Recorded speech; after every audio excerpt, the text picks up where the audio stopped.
Viral করতে হলো চারতলায় আবার হলো সৎমামা থেকে ধারণা করা হচ্ছে সৎমামাই করছে আর কি তাদের বক্তব্য। দেখা করতে বলার পরে সে তার সাথে দেখা করে স্টুডিওর নাম বলে তাকে এক মাথায় নিয়ে যায়, নিয়ে তাকে সেখানে দর্শন করে। আসলে একসাথে দীর্ঘদিন সংসার করতে গেলে ভুল বোঝাবুঝি হয়।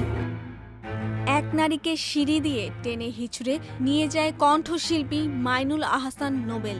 সম্প্রতি ভুক্তভোগী নারীকে নির্যাতনের যে ভিডিওটি ভাইরাল হয়েছে সেটি নোবেলের নানা বাড়ির বাসা। জানা যায় প্রেমের সম্পর্কের জের ধরেই তাকে রাজধানীর ডেমরার ওই বাসায় নিয়ে যান নোবেল। ধর্ষণ করার ভিডিও ছড়িয়ে দেওয়ার হুমকি দিয়ে 7 মাস আটকে রাখেন তার ফ্ল্যাটে। ভুক্তভোগী রাজধানীর একটি কলেজের স্নাতক 3য় বর্ষের শিক্ষার্থী। তার সাথে দেখা করতে বলার পরে সে তার সাথে দেখা করে, পরে তাকে স্টুডিওর নাম বলে তাকে এক মাথায় নিয়ে যায়, নিয়ে তাকে সেখানে দর্শন করে এবং তার অনেকগুলো ছবি সেই সংগ্রহ করে নভেল। এটা পরবর্তীতে তাকে বিভিন্ন ধরনের ভয়কে তার সাথে সংযুক্ত রাখে।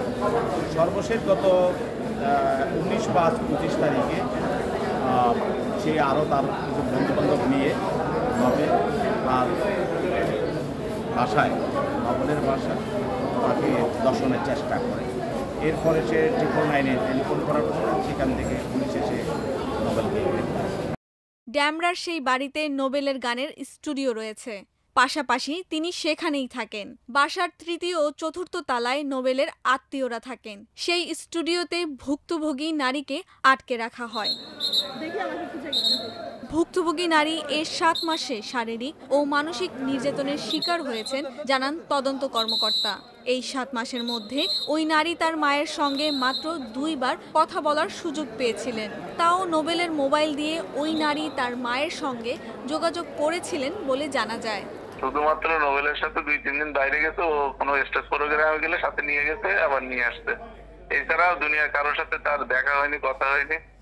শুধু মার সাথে 2 দিন তার মোবাইল, নোবেলের মোবাইল থেকে ওই লাউড স্পিকারে কথা বলাই দিতে। যদি ওর মা একদিন বলছে যে বাবা মা তুমি কোনো কষ্টে থাকলে আমার একটু গোপনে জানাও, এই কথা বলার পরেই তাকে বেদম মারপিট করে। আমরা নোবেলের কাছ থেকেই শুনছি, এই বলতে যে আমাদের সাথে গোলমাল হয়েছিল, আমি মারছি, পরে হলো মামির ওইখানে গেছিল, তা আমার তো ইজ্জত নষ্ট হচ্ছিল, এজন্য আমি তারে নিয়ে আসি। ভাইরাল করতে হলো চারতলায় আবার হলো সৎমামা থেকে, সৎমামারও ওই চারতলাতে। তো ওই ভিডিও ফুটেজের এক্সেসটাও সৎমামার কাছে আছে। ধারণা করা হচ্ছে সৎমামাই করছে আর কি তাদের বক্তব্য যে সৎমামা এটা চালাই। নোবেলের আইনজীবী দাবি করেন ভুক্তভোগী নারী নোবেলের স্ত্রী।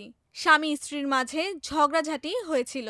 নোবেল ওই নারীকে ধর্ষণ করেননি, তিনি 4 মাসের অন্তঃসত্ত্বাও। মাইনুল হোসেন নোবেলের বিরুদ্ধে ধর্ষণের অভিযোগ আনা হয়েছিল, যে তার ওয়াইফ ছিলেন, ওয়াইফ তার বিরুদ্ধে ধর্ষণের অভিযোগ হচ্ছে, এই মর্মে তাকে গ্রেপ্তার করে নিয়ে আসা হয়েছে। এটা ভুল বোঝাবুঝির থেকে মামলার উৎপত্তি হয়। আসলে একসাথে দীর্ঘদিন সংসার করতে গেলে ভুল বোঝাবুঝি হয়। শর্ট সময় ছিল, যার কারণে আমরা সাপোর্টিভ ডকুমেন্টগুলো দাখিল করতে পারিনি, কাবিননামা সহ, এবং যে সে অন্তঃসত্ত্বা সেটা মেডিকেল ডকুমেন্ট সবগুলো আজকে আমরা সাবমিট করতে পারিনি। পুলিশ কর্মকর্তা মুরাদ হোসেন বলেন, ওই নারীর অন্তঃসত্ত্বা হওয়ার বিষয়ে ভুক্তভোগী নারী এবং নোবেলকে তিনি জিজ্ঞাসাবাদ করেছেন। তাতে ওই নারী দাবি করেছেন তিনি অন্তঃসত্ত্বা। ওই নারীর ফরেনসিক পরীক্ষার জন্য আদালতের কাছে আবেদন করা হবে।